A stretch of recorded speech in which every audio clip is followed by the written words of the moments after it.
You're not inconsistent. You're just emotionally driven. You were just running on your mood, on your feelings that day. Every single slight change, hitch, feeling that doesn't align with joy, happiness, motivation, willpower will evidently lead for procrastination, fear, excuses, maybes. They all compile. Hey, welcome to the Inner Upgrade Podcast. I'm your host, Teresa.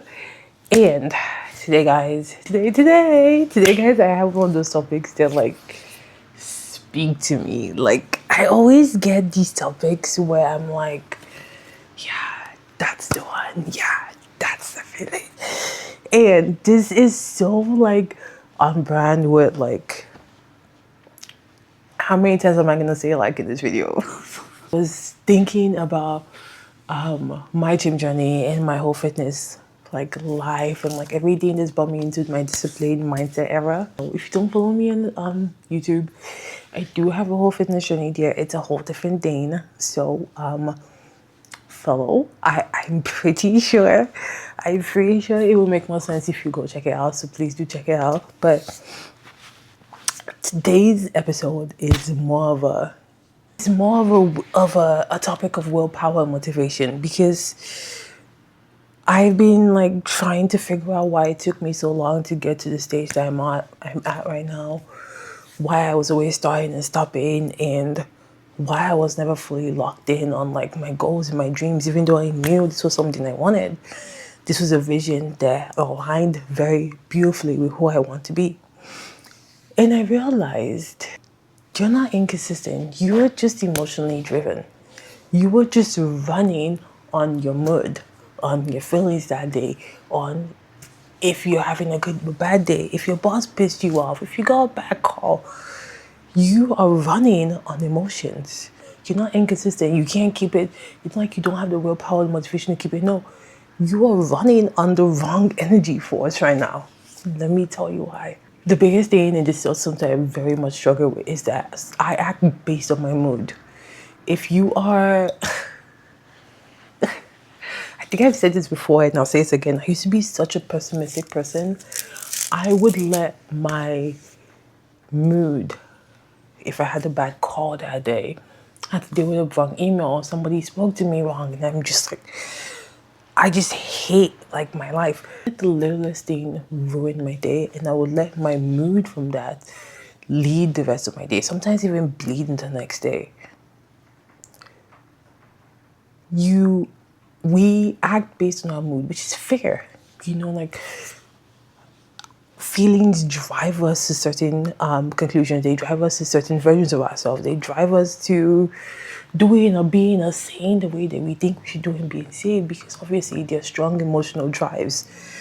We act based on our feeling when we don't want to go to the gym, when we want to, stay home or cancel those plans that we made 2 weeks ago. We act based on our feelings on almost every single thing that we do. That is such a terrible feel though, because once we start letting our mood control us, we lose sight of the plan, we lose sight of the goals, we lose sight of the agenda.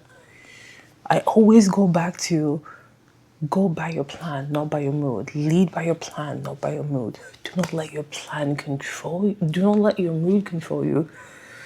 Because every single slight change, hitch, feeling that doesn't align with joy, happiness, motivation, willpower will evidently lead for procrastination, fear, excuses, maybes. They all compile. And I know I say this all the time too, but they're all snowball effects, honestly. Once it starts so little up that flipping hill, it will slither down.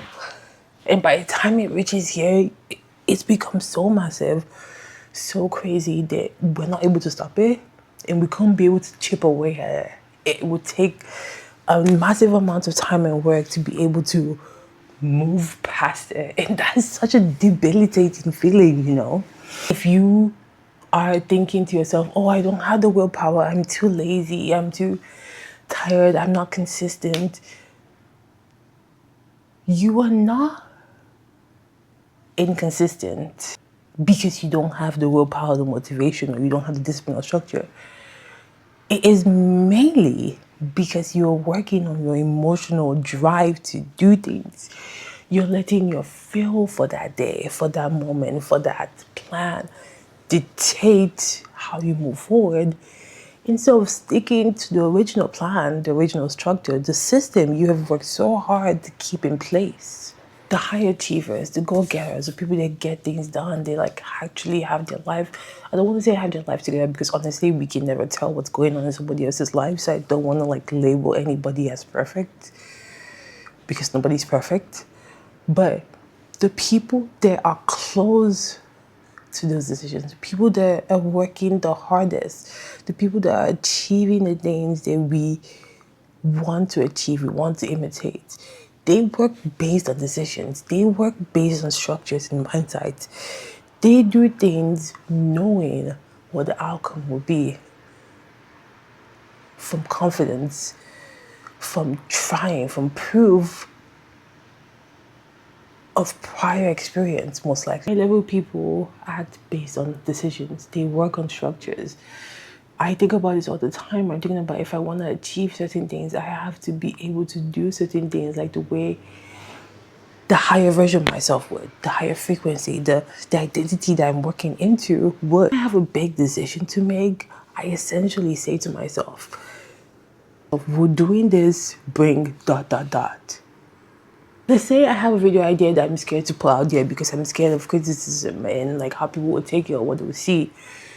I'm letting my emotions drive it, and if I keep holding off on putting the specific content out there, worrying about how people are gonna make it, I'm gonna become inconsistent in that aspect of my life. So when I'm trying to decide on a decision and a path and action to take, I ask myself, will the version I'm trying to become, the version of me that has already either made a decision or decided not to make that decision, would she do it? And I think of it in a sense of, will the person that I'm trying to be do this?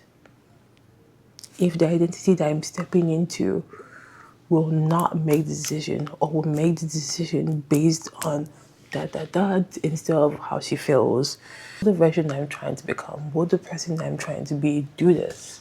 If the answer is no, which more than often it is, because honestly, emotions, yes, they're strong feels on how to move forward. However, they're also strong feels on how to keep us backwards.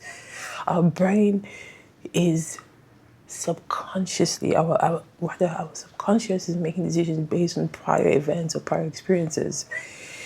And so if you've had a prior experience that essentially feels bad, if you've made a prior decision that you're currently faced with again and that turned out bad, of course your first immediate reaction is to say no because you know it didn't work out before.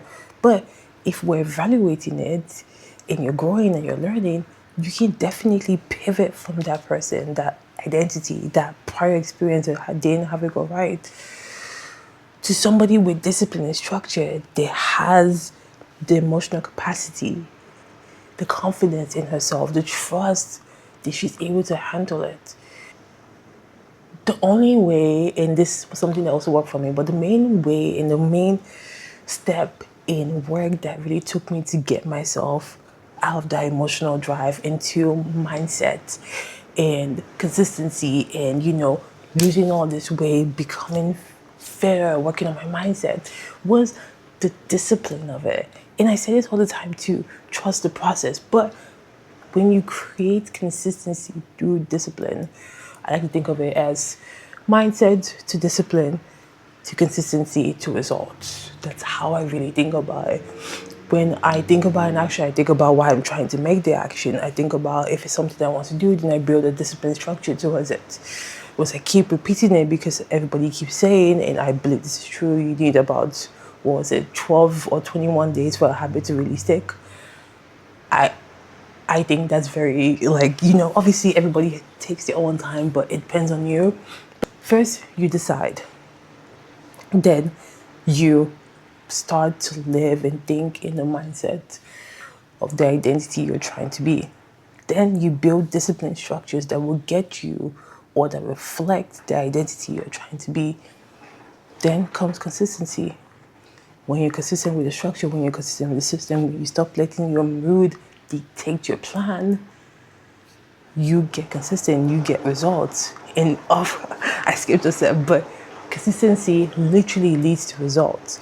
It goes mindset, discipline, consistency, results. And that structure, that line has been the way I have constantly changed my mindset, upgraded my health, started my fitness goals. Like everything I'm doing and continuously doing has been upgraded through that little chain of events. Whenever you hit yourself, or whenever you're in a position that you just think, oh, I'm too lazy, I'm too tired, I don't have the motivation, I don't have the consistency, I can't get it done, ask yourself, is this an identity problem or is it an emotional problem? Is the decision, the action, the feeling, is it based on the fact this is not who you are? Or are you letting your current circumstances, your current mood, your current feel dictate who you are? More than often, it is the second one. Now, when you hold that second one, I want you to flip it. Think about the decision. When it comes to the decision, then we can hold the identity. You've decided. You decide on this. Oh, I decided I'm going to start a YouTube channel. Okay? Hold the identity. First, the mindset. Start thinking like the person, the version, the woman, the man, the identity of the person that you're trying to be. Hold it. Once you have the mindset, once you feel what it would feel like to make the decision to be in alignment with that identity, then create a discipline structure or discipline yourself. Do things the way that identity would do. I hate to separate it because they're one and all, but when you're starting, it's easier to see it as an external as opposed to something that's within, because then we can all fathom, wow, we're this way when it's already within us. But when you start to make decisions, once you start to take actions the way that the version of you you're trying to be, you start to align with that version, and eventually it becomes you because you've started to act like that person. Build consistency. What do they do every single day? What do they feel? How do they react? How do they make decisions? What is their design profile? How are they meant to move about? How are they meant to move about the world? Once you've outlined those first three, the results come easier. Once you've walked in the shoes of the person you're trying to be, it's gonna be hard to want to take it off, especially when that version of you is something that you crave. So you start to act in that result. You start to act in that mindset. You start to do those things. You start to be that person. So I will leave you with this. Finally, you're not inconsistent. You're emotionally driven. You're letting your mood dictate your plan. You're letting your mood dictate your decision. You're letting your mood dictate the identity you're trying to be. Instead, hold that. High-level people do not work on mood, they work on decisions. Decide what you want, declare it even, walk in it, and then hold the mindset of the person you're trying to be. Hold the identity, feel it. Create a system that aligns with the identity. The way she walks, the way she moves, the way she operates in the world, the way she interacts with the externals. Hold it. Then live, abide, roll with those habits that you've created through your structures. Live in them for however long it might take. And eventually you will start to see results. Eventually you will stop to be emotional. You will stop being emotionally driven. You start to work on the plan. You start to live on the structure. You start to see the results. Because you stop letting your feel for that day, your flickering emotions decide. No, you've created a system that will always lead you to success. I guess even easier for you, I have a free habit/discipline tracker in my description. It should be a little link there. It's completely free. All you have to do is go to the link, download it, instruct it. I use this every single time I either have like I'm switching up something, I'm trying something new, or even when I'm just trying to like gain new habits or like move myself away from self-limiting beliefs, I use this tracker. It keeps me accountable, and because it's my personal one, I feel like it just speaks to you. So it's very simple, very easy, and again, completely free. I would just love to know your experience with it. It goes through a whole weekly commitment, and it helps you outline what your habits and your goals and your trackers are for that week, to be able to keep up with your system, keep up with the mindset and the identity of the person you're trying to be, and you check it off every single week. I personally have a separate journal where I go through all of that too. So it's a template or it's a checker, but I still have, like, I believe there's such a power to writing things down, like when you can really jot it down, I feel like there's such a power to it. So I have a separate journal where I write it down. But you can obviously, there is a little section where you can also write it out, but I would suggest getting your own little journal and writing it down and being able to track yourself every single day. And it has helped me immensely when it comes to changing habits. You can see how long it took you to get rid of certain habits. Also, you can make notes, you can get very clear and very specific about what it was, because this is your personal tracker. This is your personal guideline. This is something to keep you accountable. It's very detailed, it's very easy. I would love for you to check it and tell me how you feel. I do also have other templates. There's a 7-day reset and an inner reset also. So if you would love to have more templates to just get a feel about how you're feeling in life, honestly, and just keep yourself accountable the way I keep myself accountable. And again, it is completely free. It is in the description. And with that being said, I want you to remember how abundantly blessed you are and how excited I am that you're watching this and going through the journey, because honestly, if you've listened, if you stayed, you know exactly what to do next. And I will see you in the next video. Bye.